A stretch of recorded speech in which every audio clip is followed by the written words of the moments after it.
I never thought a chair could break a man's heart. But there it was, an empty chair in the front row of the church, draped in the soft glow of stained glass light. It was the seat I had saved for my son. The seat where he should have sat, shoulders hunched in grief, eyes cast down in respect, hands folded in silence for the woman who gave him life. His mother, my wife. But he wasn't there. That chair stayed empty through the hymns, through the prayers, through every word the pastor spoke. It stayed empty while I stood beside the coffin, my hand resting on the polished wood as if by touching it I could hold her just a little longer. Every time I glanced at that chair, a cold wave washed over me. Empty, hollow, as though the chair was a mirror of what had become of us. And then, as if fate had a cruel sense of timing, I heard the faint buzz of a phone in the back pews. A cousin leaned toward me, whispering what he'd just seen online. My son had posted pictures, smiling wide, his arm around his wife, cake smeared with frosting, balloons floating above their heads. It was her birthday. And he had chosen balloons over black clothes, laughter over mourning, champagne over tears. Tell me, how does a man carry that kind of betrayal? People think funerals are about death. They are not. Funerals are about the living, about who shows up, who stands beside you when the world feels unbearable. I could have forgiven my son for forgetting my birthday, for skipping a Sunday dinner, even for not calling enough. But this, missing his mother's last goodbye, that was something different, something that cut deeper than words could describe. I tried to hold myself together. My wife deserved dignity. She deserved a husband who could honor her without collapsing under the weight of disappointment. So I kept my eyes forward, my lips pressed tight, but my insides burned.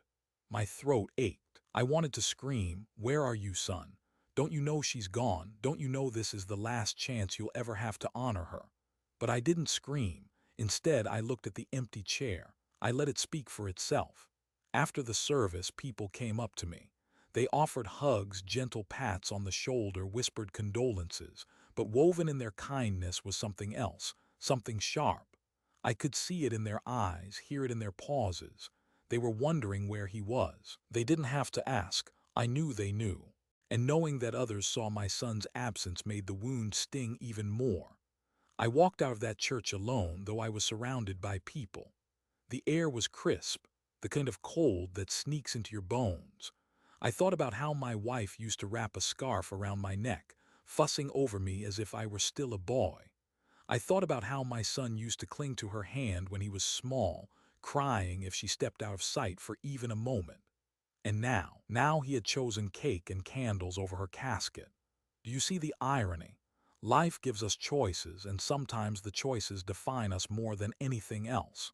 My son made his choice, and I was left with an empty chair to prove it. Friends, if you've ever felt that kind of betrayal, if you've ever seen the people you love choose something else over you at the moment you needed them most, you'll understand the ache in my chest that day. And if you're new here, if you've just stumbled on this story, I invite you to stay. Subscribe to this channel because I have more to share, stories of love and loss, of family ties stretched thin, of lessons learned the hard way. Maybe, just maybe, my story will make you look at your own life a little differently. So go ahead, hit that like button, subscribe, let's walk through this together. The thing about grief is, it doesn't end when the service does. It follows you home like a shadow. That night, I sat in the living room surrounded by silence. Her chair was still there, the cushion slightly indented from years of use. I half expected her to walk in, scolding me for not eating dinner, telling me to turn off the lamp before bed, but all I had was the echo of her absence. And that empty chair at the funeral kept flashing in my mind. I wanted to call my son, to shout, to demand an explanation. But the truth is, explanations don't change reality. He hadn't been there. He had chosen differently, and maybe that's what hurt most, that when the moment came to show what mattered most, he revealed his priorities. I poured myself a glass of water and stared at it, thinking about how fragile everything really is.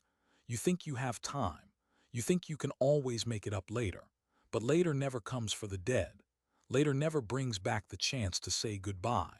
When my son was little, he once broke a toy truck. He cried and cried because he couldn't fix it. I remember telling him, "Son, some things you can fix and some things you can't. That's why you have to be careful what you break." That lesson has echoed in my mind ever since, and as I sat alone that night, I realized he had broken something far more precious than a toy. He had broken trust. I don't know if trust can be fixed. The image of him smiling on social media burned behind my eyelids. How could he laugh while I stood over his mother's coffin? How could balloons and candles mean more than the woman who nursed his fevers, packed his lunches, and prayed for him every night? The house felt colder that evening. I went to bed, but sleep didn't come easy. Grief rarely lets you rest. It pulls you into long nights of remembering and questioning and wishing things had gone differently. And yet, beneath it all, I felt something else beginning to stir inside me. Not just grief, not just disappointment, but something darker, a seed of resolve. Because I knew this story wasn't over. The church emptied slowly, the way a tide pulls back after crashing against the shore. People lingered, some with tissues pressed to their cheeks, others with awkward words that floated in the air and dissolved before they reached me. I stood there by her coffin, as if my shoes had grown roots into the floor. I didn't want to leave.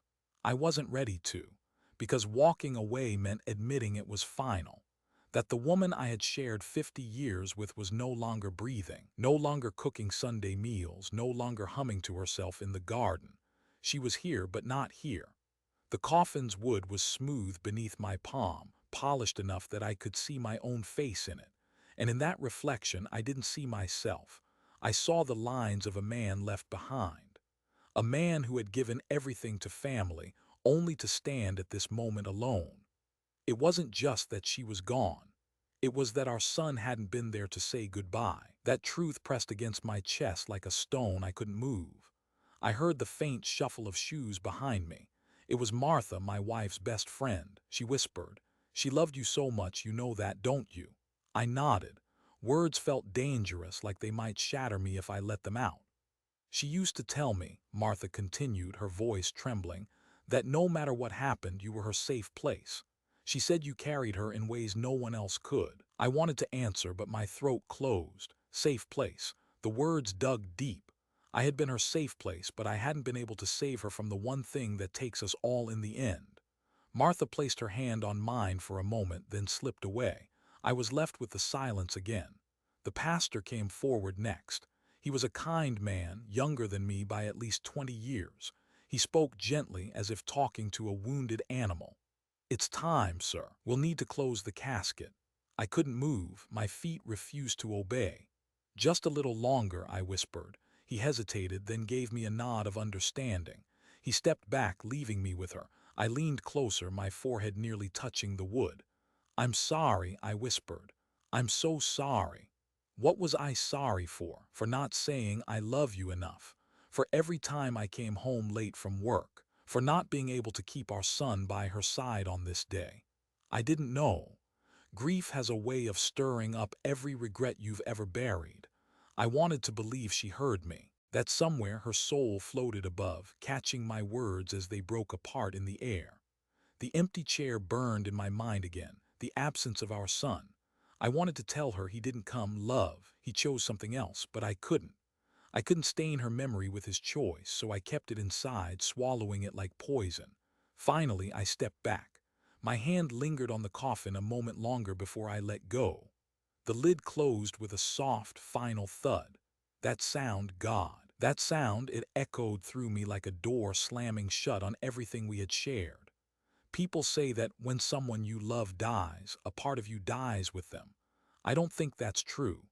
What really happens is that the part of you that belonged to them becomes homeless. It wanders inside you, searching for where to go now. And you feel hollow because you don't know what to do with that piece of yourself. As the pallbearers moved forward, I caught sight of my reflection in one of the polished brass handles. My face looked older than it ever had.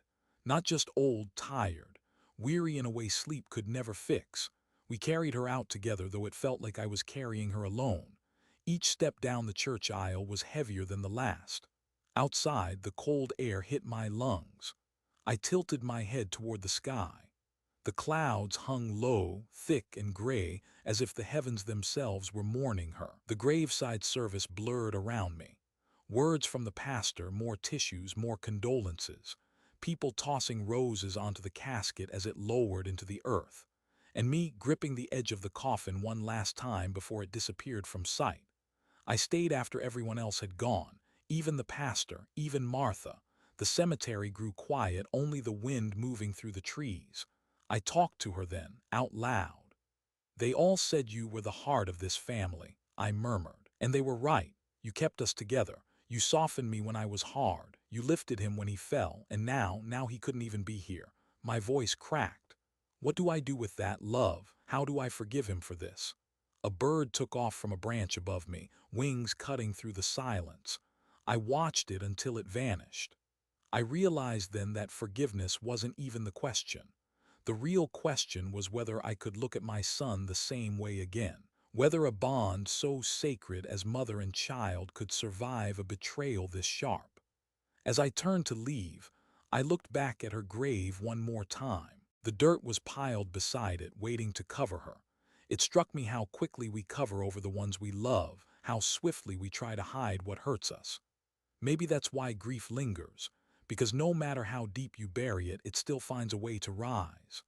I walked away slowly, each step heavier than the last, feeling as though I was leaving not just her, but a piece of myself behind in that cold ground. That night, the loneliness hit harder than it had in the church. The house was still, too still. I sat in the kitchen with a cup of tea that had long gone cold. Her mug was still on the counter, as if she might walk in any second to pick it up. I closed my eyes and tried to hear her laugh, the way it used to bubble up when something small amused her. Instead, all I heard was silence. And beneath that silence, the echo of my son's absence. It wasn't just that she was gone. It was that he hadn't been there to say goodbye. And I knew, deep down, in the marrow of my bones, that choice would haunt us both for the rest of our lives. The first week after the funeral, my house became a revolving door. Neighbors dropped by with casseroles I never touched. Cousins stopped in with pie, even though no one had an appetite. Friends lingered on my porch, asking if I needed anything. They meant well. They really did. But every knock on the door reminded me of what I'd lost and what was missing. It wasn't just her absence that filled the air. It was his. People rarely say what they're really thinking. They wrap their questions in polite tones, coat them with sympathy. But grief sharpens your hearing. I could catch every whisper that drifted past me, even the ones people tried to hide. One afternoon, as I stood in the kitchen rinsing a plate I hadn't eaten from, I overheard two of my cousins in the living room. They spoke in hushed voices, probably thinking the running water would cover their words. "Can you believe it? His own son, not even at the funeral." "I know. Shameful, isn't it? What kind of man skips his mother's goodbye for a birthday party?" Their voices dropped lower, but I still heard the sting. "What does that say about him, about how he was raised?" The plate nearly slipped from my hands. How he was raised. Those words hit me harder than any blow could. They weren't just judging him, they were judging me. A father's failures always land squarely on his shoulders, even if he carried the world trying not to fail. I wanted to storm in there, tell them to shut their mouths, to remember they were in my house. But instead, I turned off the faucet and listened to the drip of water from the plate. Each drop hit the sink like a clock ticking too loud in a silent room. When I finally stepped into the living room, they straightened up fast, plastering smiles across their faces. "How are you holding up?" one asked, her tone sticky sweet. I looked at them, really looked. I saw the pity in their eyes, the judgment hiding behind their concern, and I thought about how grief has a way of turning people into spectators. They weren't here for me, they were here for the story. I forced a nod. "I'm fine," I said, a lie so common it almost felt true. They left soon after, their whispers trailing with them out the door.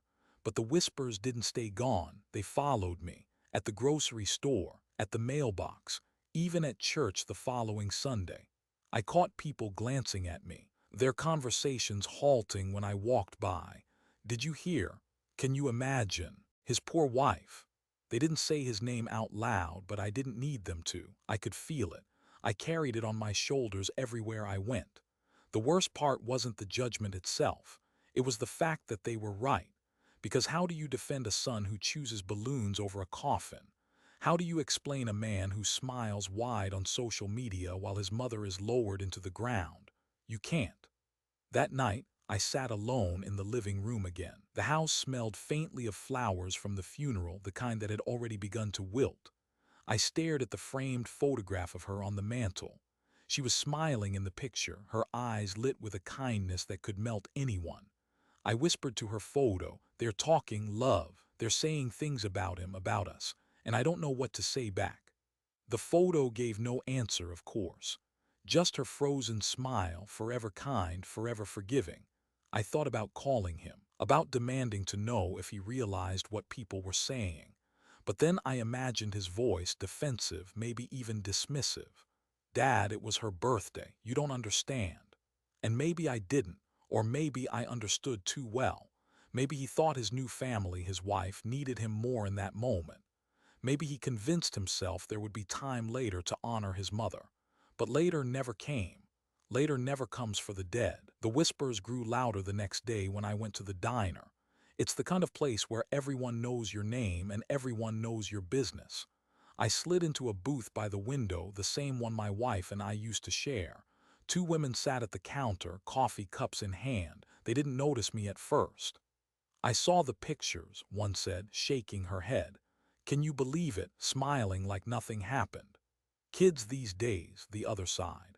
"No respect. If it were my son." Her words trailed off, but I knew the ending. If it were her son, he'd have been there. If it were her son, he'd have chosen differently. I stirred my coffee slowly, the spoon clinking against the cup. I didn't look their way. I didn't correct them. I just let their words wash over me like cold rain. But inside, something hardened. You see, silence can be its own kind of revenge. Not the flashy, screaming kind, but the quiet, heavy kind. The kind that lets the world speak for itself.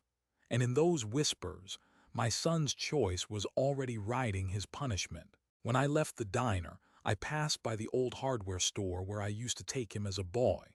We'd browse the aisles together, him tugging at my sleeve, asking 100 questions about every tool. He used to think I had all the answers. Funny how quickly a father's wisdom fades when a son grows older.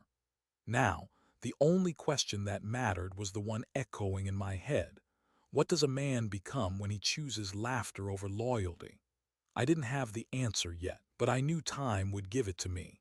For now, all I had were the whispers, and sometimes whispers cut deeper than shouts. Grief is a strange thing. It doesn't just live in the silence of an empty house. It follows you into every corner of your life like a shadow you can't shake. Sometimes it ambushes you in the middle of the night. Sometimes it hides in a photograph. And sometimes it leaps straight at you from a glowing phone screen. That's how it happened to me. A week after the funeral, I was sitting at the kitchen table, a cup of coffee cooling in my hands. The clock ticked loudly on the wall, each second dragging, reminding me of how slow life moves when the person you love is gone. The house was too quiet. I would have given anything for the sound of her humming while she cooked, or even for her nagging me about forgetting to take out the trash. I reached for my phone. I didn't know why. I wasn't expecting any calls. Maybe I just wanted the distraction of headlines or weather reports, something simple, something that didn't hurt. But instead, what lit up my screen were pictures. Pictures I hadn't asked for but couldn't unsee once they appeared. There was my son, my only son, his arm wrapped tight around his wife. His smile stretched wide, the kind of smile that showed every tooth, the kind of smile I hadn't seen on him in years. Behind him, the room was filled with balloons, red, gold, and silver, floating like tiny celebrations of everything I had lost. On the table in front of him was a cake, candles flickering bright. His wife leaned in, her cheeks glowing in the candlelight, her hands clasped in excitement as if she were the center of the universe. And maybe she was to him. I stared at those pictures for a long time. My thumb hovered over the screen, scrolling through shot after shot. Glasses raised, champagne bubbles sparkling, laughter caught mid-motion. Everyone around them looked so alive, so unaware that just days before, in another room in another building, people had been weeping over his mother's coffin. Do you know what it feels like to see balloons where there should have been tears? To see cake where there should have been mourning? It feels like betrayal, pure and simple. I tried to tell myself he didn't post them. Maybe it was someone else. Maybe he hadn't wanted me to see. But then I noticed the caption beneath the photos, his words, not anyone else's. Best night of our lives. Happy birthday, my love. Best night. I read those two words over and over. Best night. The best night of his life happened while I stood alone beside his mother's grave. The best night of his life was the very night he should have been holding my arm, standing with me in grief. I dropped the phone onto the table. The sound echoed too loud in the quiet room. My chest felt tight, as if grief and anger had joined hands inside me, pressing down until I couldn't breathe. I thought about the last birthday his mother had. She didn't want a cake. She didn't want balloons. She just wanted him, her son, at the table laughing, eating her pot roast, telling her about his day. But he hadn't come then either. Too busy, he'd said. Work stuff. She smiled and nodded, but I saw the way her shoulders sank when she hung up the phone. And now here he was, grinning at a cake for someone else.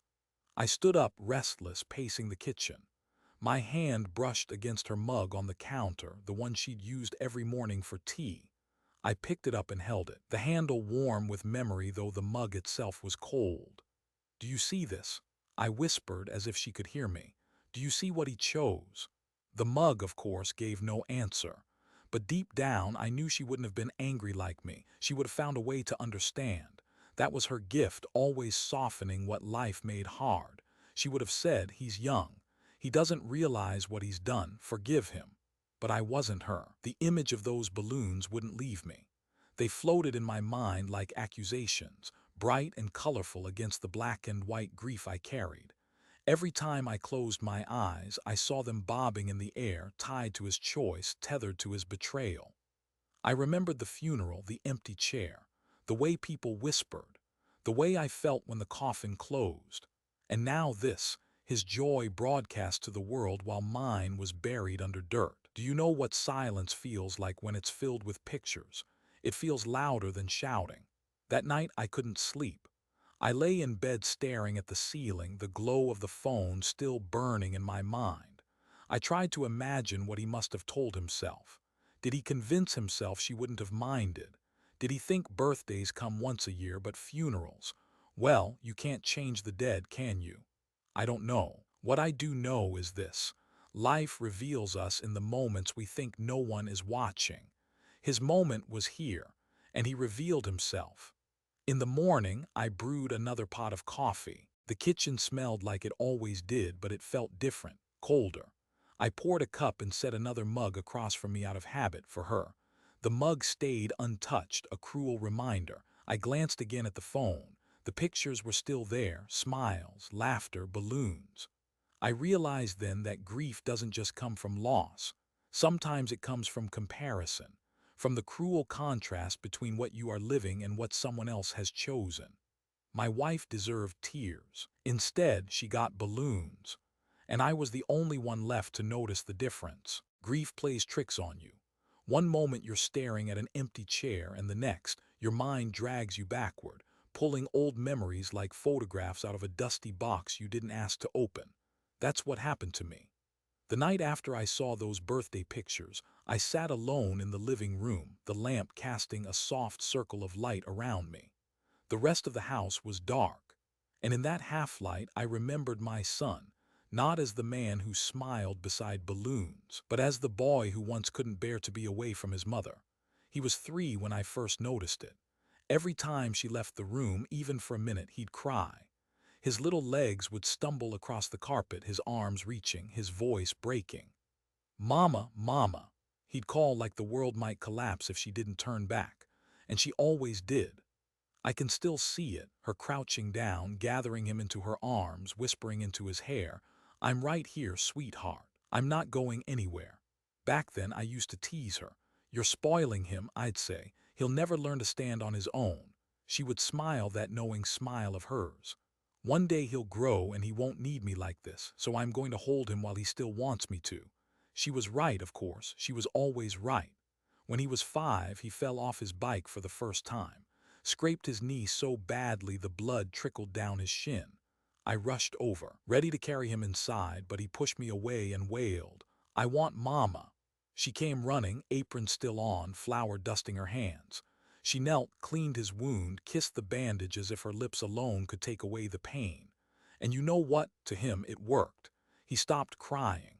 He smiled through the tears, clinging to her hand. That's who he was then, a boy who thought his mother's presence was stronger than any medicine. I remembered the nights, too, nights when storms rattled the windows and lightning split the sky. He would tiptoe into our bedroom, clutching his blanket, eyes wide with fear. And always, it was her side of the bed he climbed onto. He would curl against her, burying his face into her shoulder until the thunder faded. And she would stroke his hair, humming softly, as if her voice alone could quiet the heavens. I watched all of this from the doorway sometimes, my chest aching with a mix of pride and something else, something that now I can only call jealousy, because she was his anchor, she was his safe place. And yet when her final day came, when she lay in a coffin waiting for his goodbye, he wasn't there. He had chosen differently. The irony of it nearly broke me. I leaned back in my chair, closing my eyes. More memories came, uninvited. His first day of school, how he clutched her skirt at the classroom door, refusing to let go. "Please, Mama, don't leave me," he had begged. She knelt, kissed his forehead, and promised she'd be there when the bell rang. And she was, always. I remembered the time he was sick with the flu, fever burning his little body. She sat by his bed all night, a cool cloth on his forehead, whispering prayers under her breath. She wouldn't sleep until his breathing softened, until she knew he was safe. She gave him everything, every ounce of her time, her patience, her love. And in return, on the day she needed him most, on the day her body was lowered into the earth, he gave her absence. I opened my eyes and stared at the photograph on the mantel again. Her smile looked back at me, kind as ever. But in that moment, I couldn't help but ask aloud, was it worth it, love, all the nights, all the sacrifices? Did he ever really see you? Silence answered. My hands trembled as I reached for the old photo album on the shelf. The leather cover cracked beneath my fingers. I opened it and flipped through the pages. There he was, a baby swaddled in her arms, her face glowing with pride, a toddler on her lap laughing as she read him a story, a boy with cake on his cheeks, her arms around him as he blew out candles. Candles. The word stung, because the last candles he'd blown were not for her funeral vigil but for his wife's birthday cake. I shut the album quickly, my chest heavy. You know, people say children grow up and forget. Forget the sacrifices. Forget the nights their parents stayed awake for them. Forget the hands that fed them, held them, healed them. But I never thought my son would forget this much. I thought back to a conversation I'd had with her years ago. We were sitting on the porch, watching him ride his bike down the street. She had leaned back in her chair and said, "One day he'll be a man. And when that day comes, I hope he'll remember this, that he was loved every second of his life." I had smiled then, believing it. But now, watching the man he had become, I wasn't so sure. The memories hurt, but I couldn't stop them. They came like waves, each one crashing harder than the last. And with every memory of the boy he once was, I grieved not just for my wife, but for him, for the boy he had lost somewhere along the way. Because the boy who clung to his mother's hand would never have missed her funeral. The boy who cried when she left the room would never have chosen balloons over her grave. No, that boy was gone. And in his place stood a man I barely recognized. I sat there until the lamp flickered, the house around me swallowed by darkness. And in that darkness, I whispered the truth I didn't want to face. "I don't know how to love this version of you, son. I don't know if I can. Nights are the hardest. During the day, you can distract yourself. You can mow the lawn, wash the dishes, answer the phone, nod at neighbors who stop by to check in. But when the sun goes down, when the house settles into silence, grief comes out of hiding. It slips into the empty spaces and stretches out like it owns the place. That first week after the funeral, I stopped sleeping in our bed. It felt too big without her. The indentation where she used to sleep mocked me, a hollow reminder that she wasn't coming back. So I moved to the couch in the living room. I thought maybe if I changed my surroundings, I could trick myself into resting. But the couch didn't help. Every night the house groaned and creaked like it was mourning with me. The wind rattled the windows. The floorboards popped. Sometimes I swore I heard her voice calling my name, soft and distant, like she was still somewhere nearby. I would sit up, heart racing, only to realize it was the refrigerator kicking on or the branches scraping against the siding. But for a split second I believed, and that belief hurt more than the silence. What hurt most, though, were the questions. They circled me like vultures in the dark. Why didn't he come? Why didn't my son stand beside me? Why did he choose cake and candles over casket and prayers? I replayed the images over and over, her coffin lowering into the earth, the empty chair at the church, his smiling face on social media. The contrast carved deeper into me each time, as if my memory itself had turned into a cruel weapon. There's something about nighttime that makes questions sharper. In daylight, you can reason with yourself. You can tell yourself he was busy, that maybe he couldn't handle the grief, that maybe he thought she'd understand. But at night excuses don't hold. At night, only truth remains, and the truth is he wasn't there. I lay awake, staring at the ceiling, wondering if he had even thought of her while he raised that champagne glass. Did he pause even for a second to remember the woman who kissed his scraped knees, who held him through storms, who prayed for him every night of his childhood? Or had she vanished from his mind as quickly as the candle smoke on that birthday cake? The questions gave no answers. Sometimes I would get up and wander the house.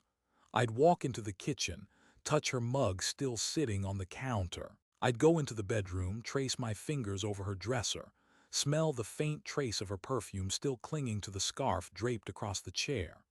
I'd step into the hallway and pause at the photographs lining the walls, his baby pictures, our family vacations, Christmas mornings.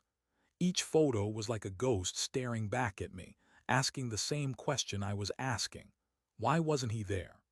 The nights dragged on, and my body grew heavy from exhaustion, but no matter how tired I felt, sleep wouldn't come. My mind was too loud. One night, around 3 in the morning, I found myself sitting at the kitchen table, staring at the phone. My hands itched to call him, to demand an explanation, to shout, "Do you even realize what you've done?"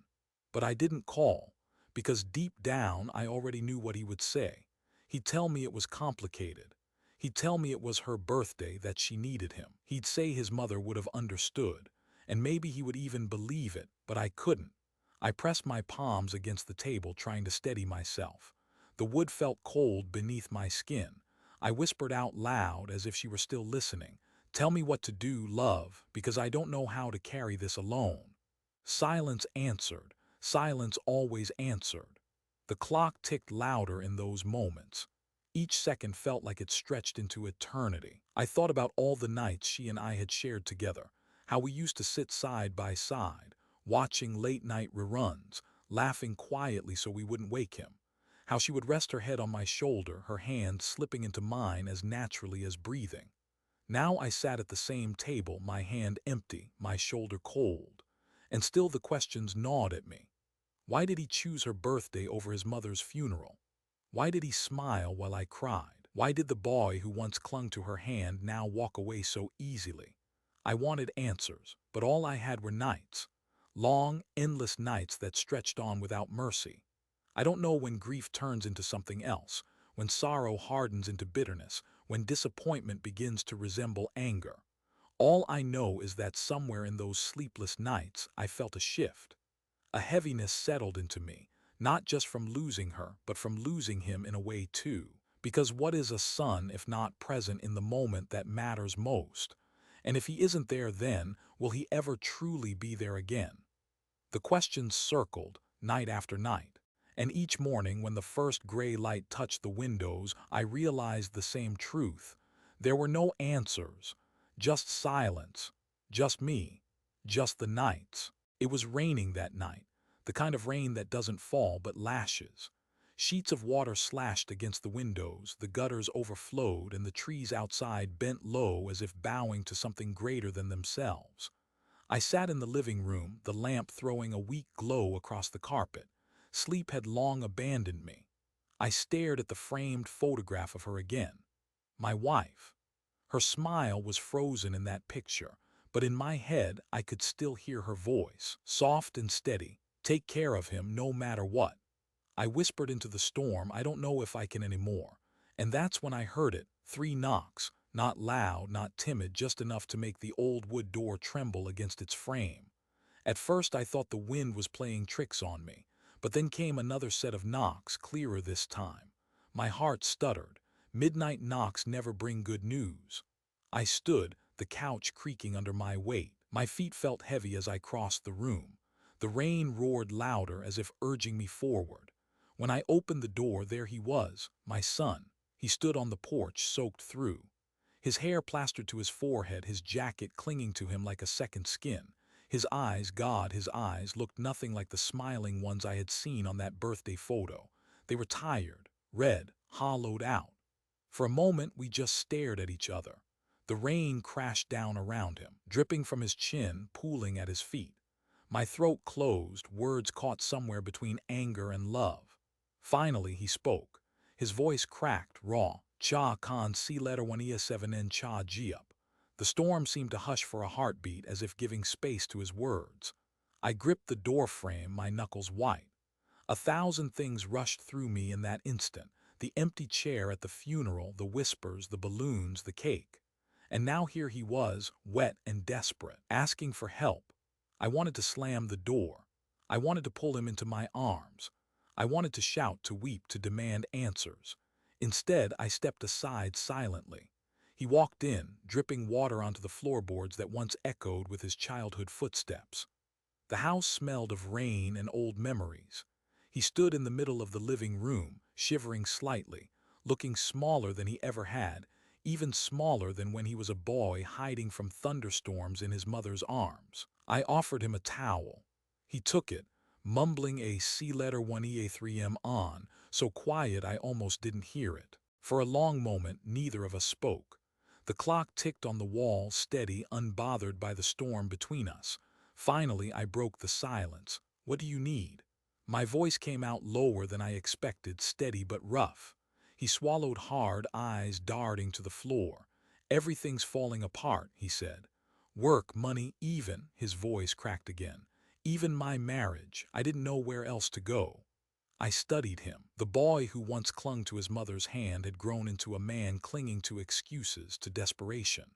His words poured out, tumbling like the rain outside. I thought I had it all figured out, but I don't, Dad, I need your help.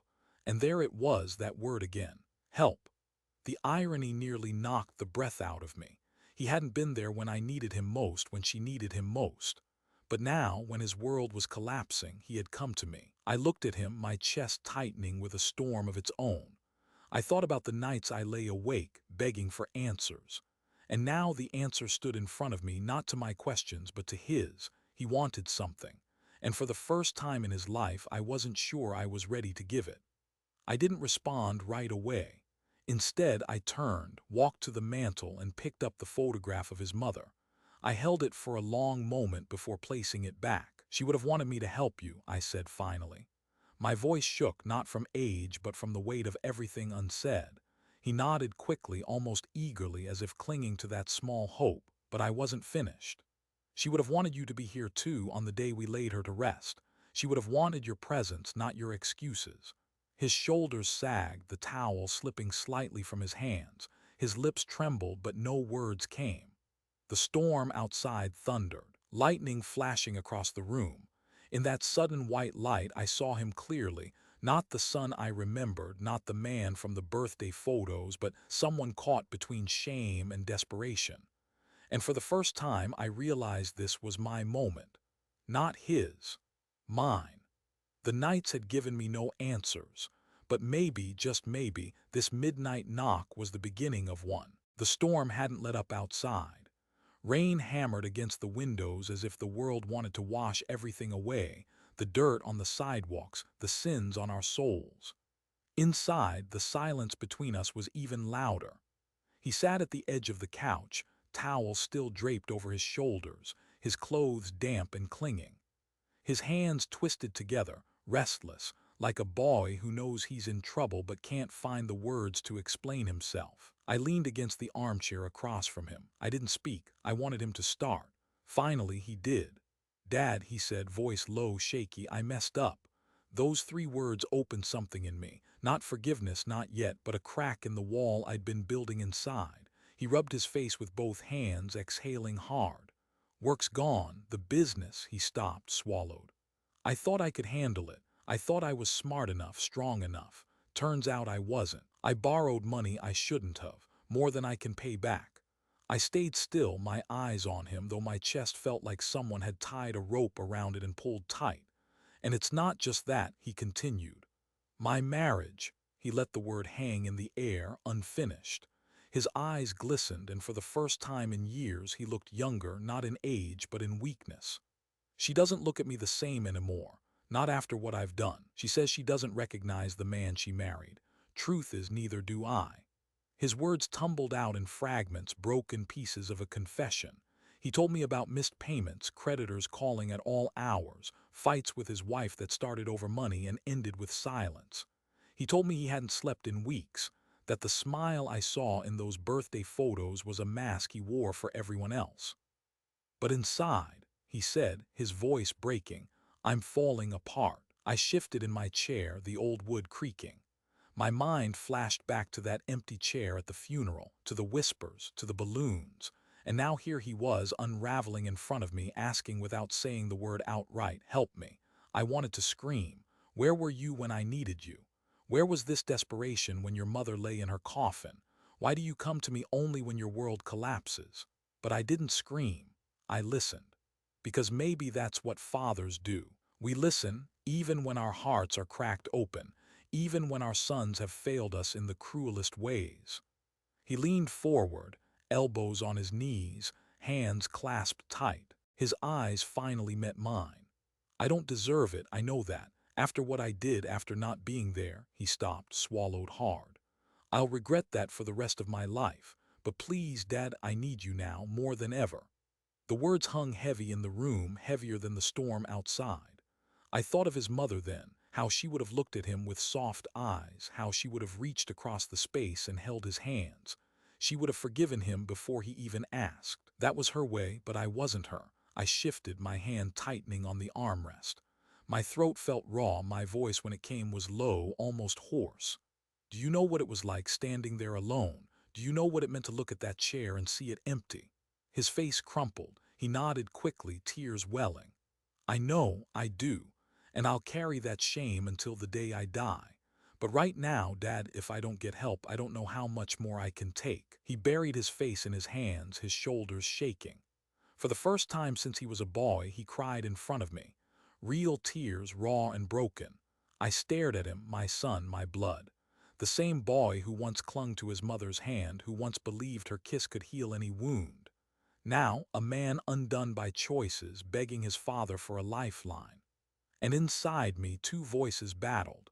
One whispered, "Help him. He's still your son." The other growled, "Let him face the weight of his choices. He abandoned you. He abandoned her." The storm raged on, the thunder shaking the walls. I sat there, caught between love and disappointment, forgiveness and justice. And for the first time in a long time, I realized the power wasn't in his plea. It was in my answer. He sat there, head bowed, his fingers tangled together like a knot he couldn't undo. His words, "I need you, Dad," still echoed in the air, clinging to the walls of the living room. Outside, the storm had not relented. Lightning tore across the sky, thunder rolled like judgment. I didn't answer him right away. I couldn't. Instead, I rose slowly from my chair. My knees creaked, my joints stiff with age and weight, not just the weight of years, but of grief, of disappointment, of choices I could never take back. He looked up as I stood, confusion flickering in his eyes. "Wait here," I said. My voice was calm, too calm, like still water hiding a dangerous current. I walked down the hallway, past the photographs on the walls. Our life together captured in frames, birthdays, vacations, Christmas mornings, her smile in every picture. His smile, too, back when it was simpler, back when he knew what mattered. My feet carried me into our bedroom. The air still held faint traces of her perfume, though it had been days since she last touched anything here. I moved toward her dresser, my hand brushing over the familiar wood.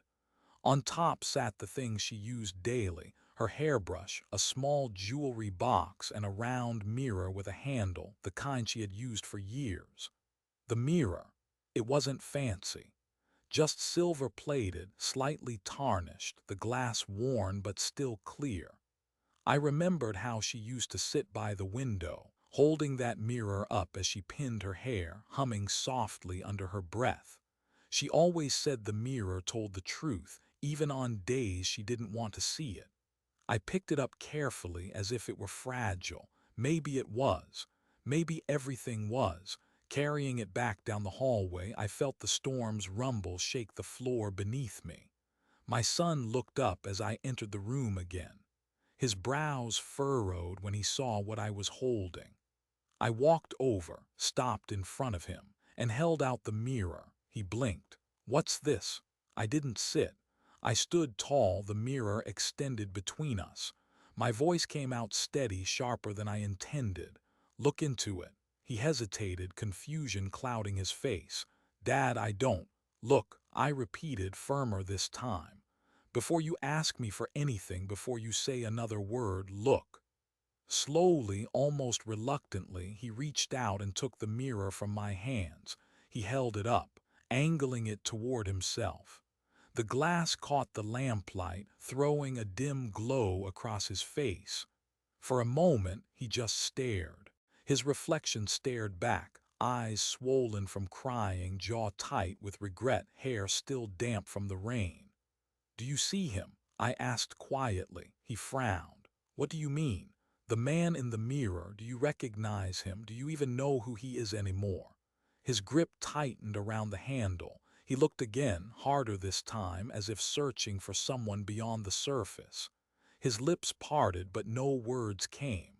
I stepped closer, my voice lowering. "That man chose balloons over his mother's funeral. That man left his father standing alone by her coffin. That man put a birthday cake above the woman who gave him life. Is that who you are?" His shoulders shook.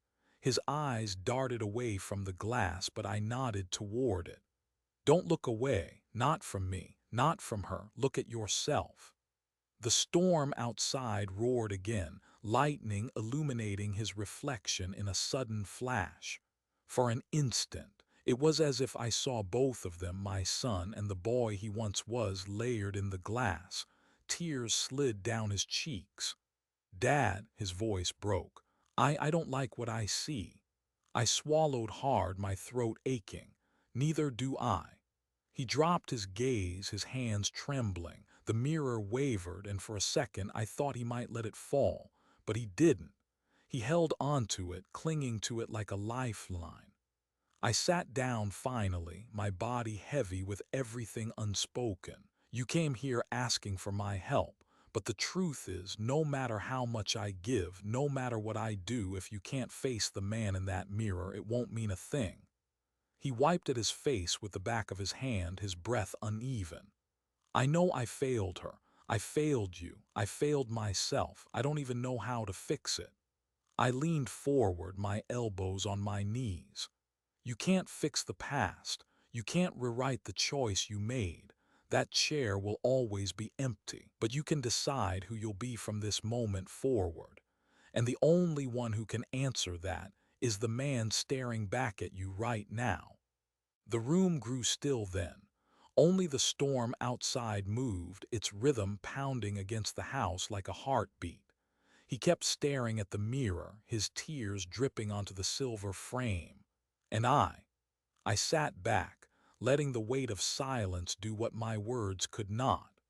Because sometimes the cruelest, truest form of help isn't giving a hand. It's giving a mirror. The mirror trembled in his hands. His knuckles were white, his grip tight as though he feared it might shatter if he loosened even a little. The lamplight caught the glass, throwing his reflection back at him, harsh, unforgiving. I didn't speak. Not yet. Sometimes silence says more than any sermon. He kept staring, eyes red-rimmed, jaw tight. At first, I thought he was simply looking at himself, at the tired man he had become. But as the seconds passed, I saw something change. His gaze shifted, softened, then sharpened again as if the mirror were peeling back layers he'd rather not see. "God," he whispered, voice cracking, "look at me." And I did, but more importantly, he did. The man in the mirror wasn't just tired, he was guilty. His face was lined not only by age but by choices, by the weight of every moment he had chosen wrongly, every time he had turned away. His eyes glistened, but they weren't just wet with tears. They were clouded with shame. I don't recognize this person," he murmured. "He looks like me, but," his breath caught, "but he doesn't feel like me." My chest ached. I leaned back in my chair, folding my hands together to keep them from trembling. This is what she wanted, I thought, for him to see himself clearly even if it broke him. He swallowed hard, his Adam's apple bobbing. "When I was a kid, I used to believe Mom's eyes could see right through me, like she knew what I'd done even before I said it." He laughed bitterly, shaking his head. "Now it feels like this mirror, it's her eyes staring back at me, and I can't stand it."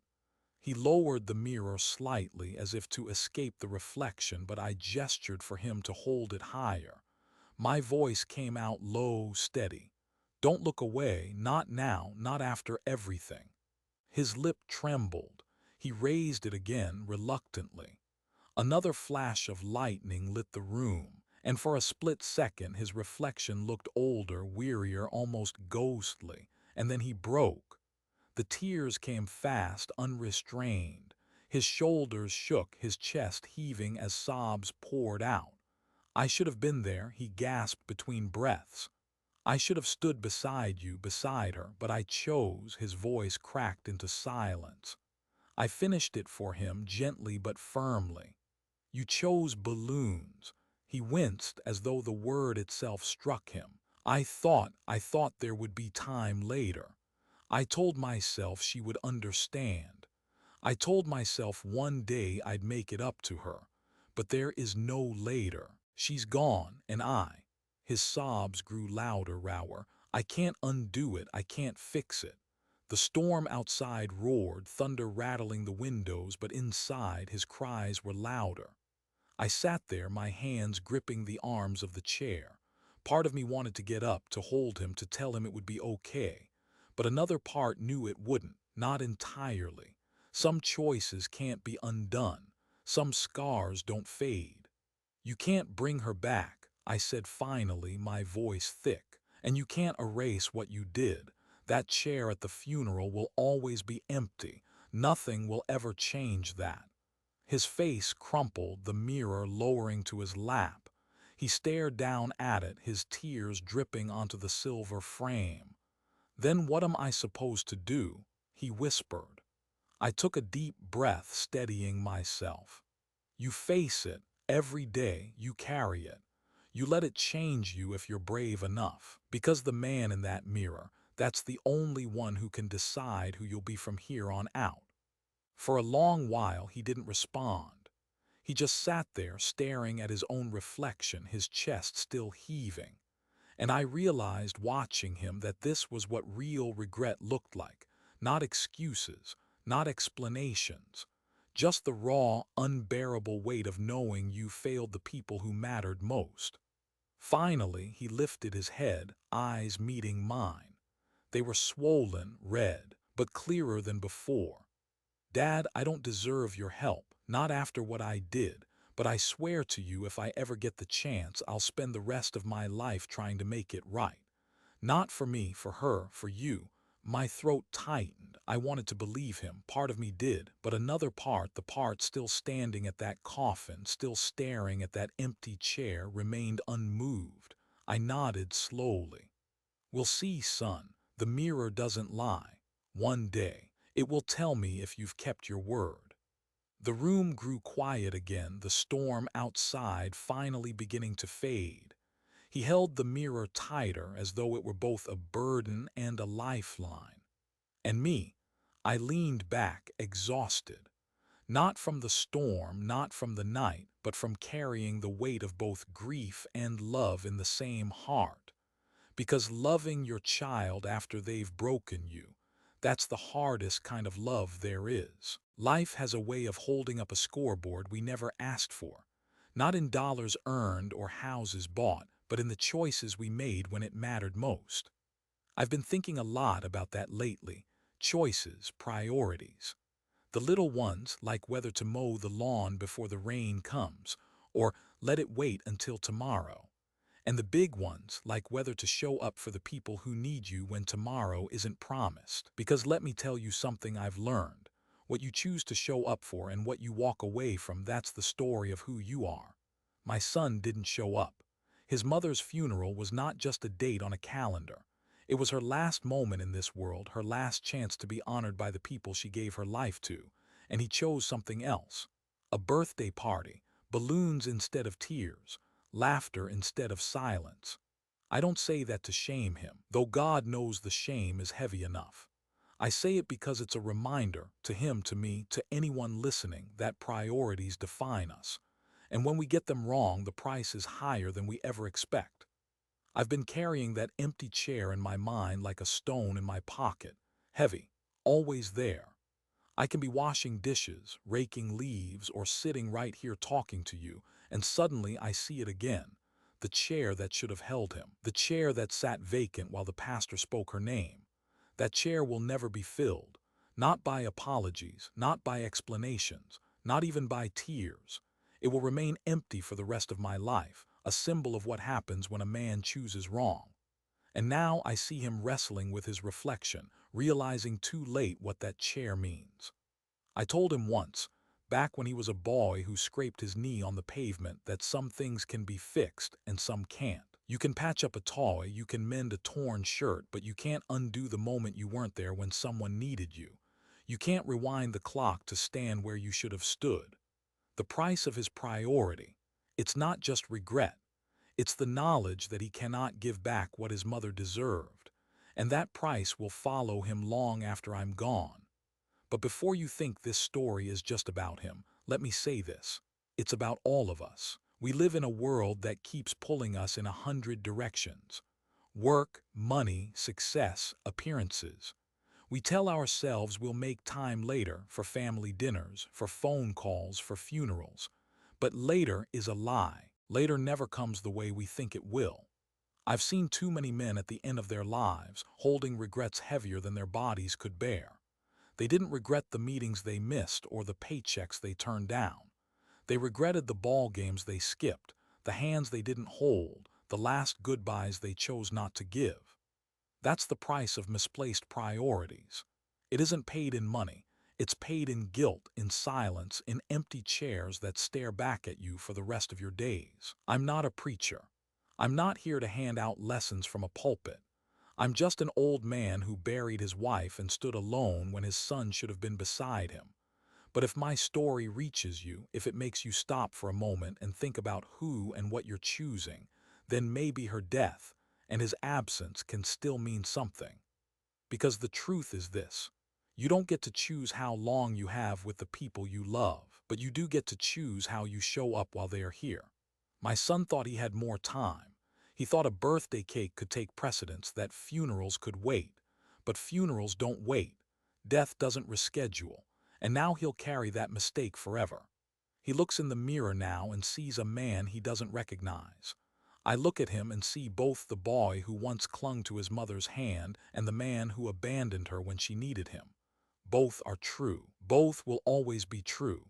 But maybe, just maybe, if he lets that mirror haunt him, if he lets that empty chair follow him, he can learn what priorities really mean. Maybe it's not too late for him to show up for what's left, for me, for his own future, for whoever still needs him.